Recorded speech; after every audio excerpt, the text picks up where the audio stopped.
काशी गांव सो रहा था। पवित्र गंगा के किनारे बसा ये गांव एक अनंत शांति की चादर ओढ़े हुए था। पुराने बरगद के पेड़ों की पाटियों से सोने जैसी धूप झलक रही थी।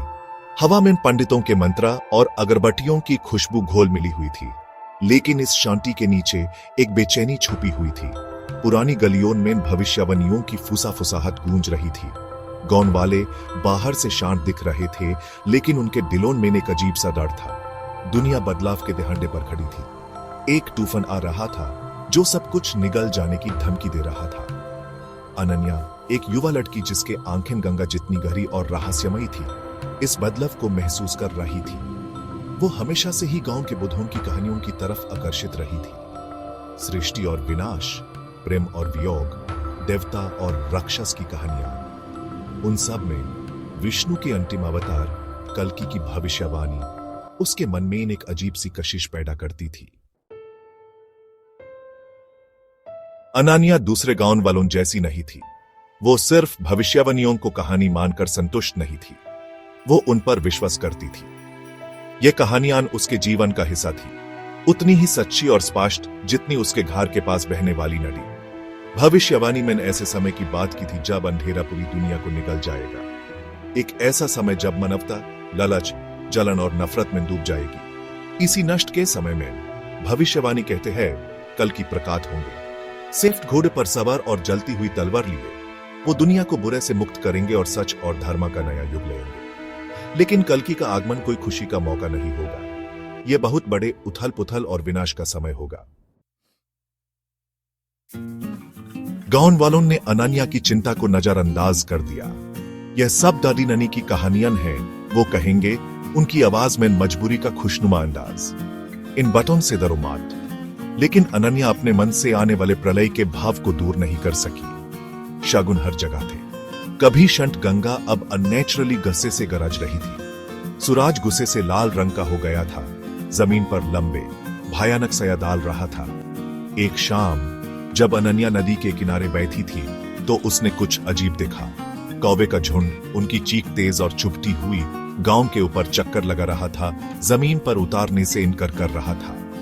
उनके कले पंख डूबते हुए सूरज की अंतिम किरणों को भी ढक देते हुए गांव को एक अजीब अंधेरे में डूबो रहे थे। अनन्या का दिल जोर से धड़क रहा था। यह एक और निशानी थी। यूं पक्का यकीन था कल्कि आ रहे हैं।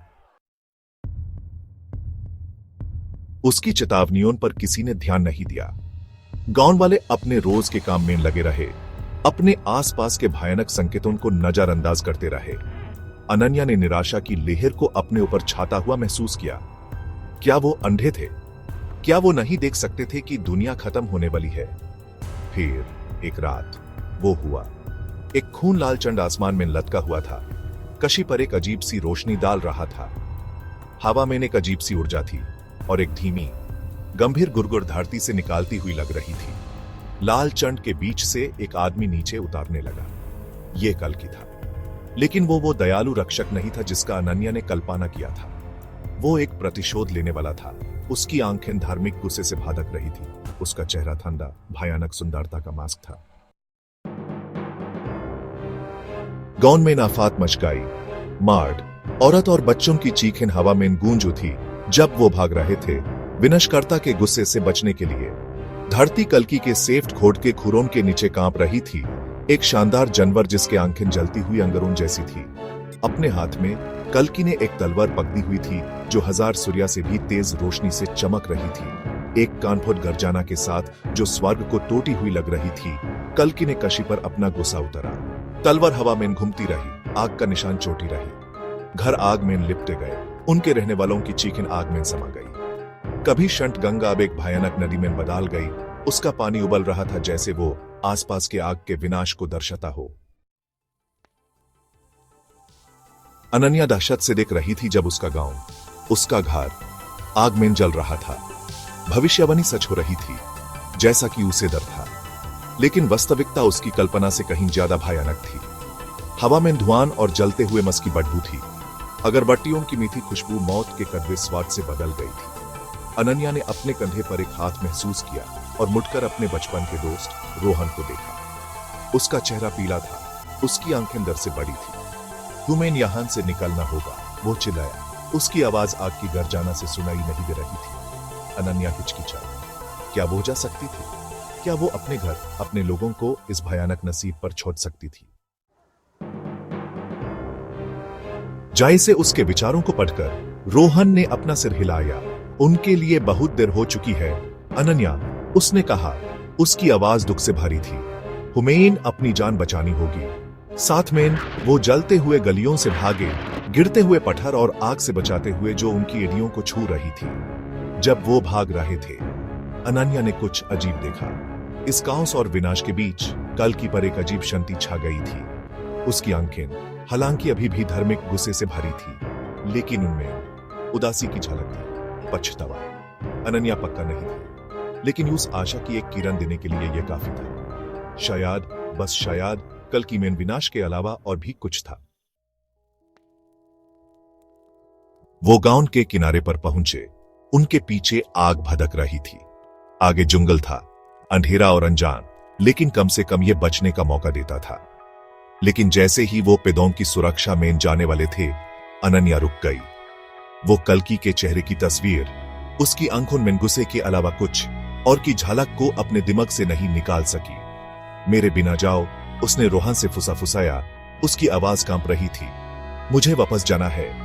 रोहन यूस देखता रहा। उसकी आंखें विश्वास से बड़ी थी। अनन्या, तुम पागल हो, तुम मार जाओगी।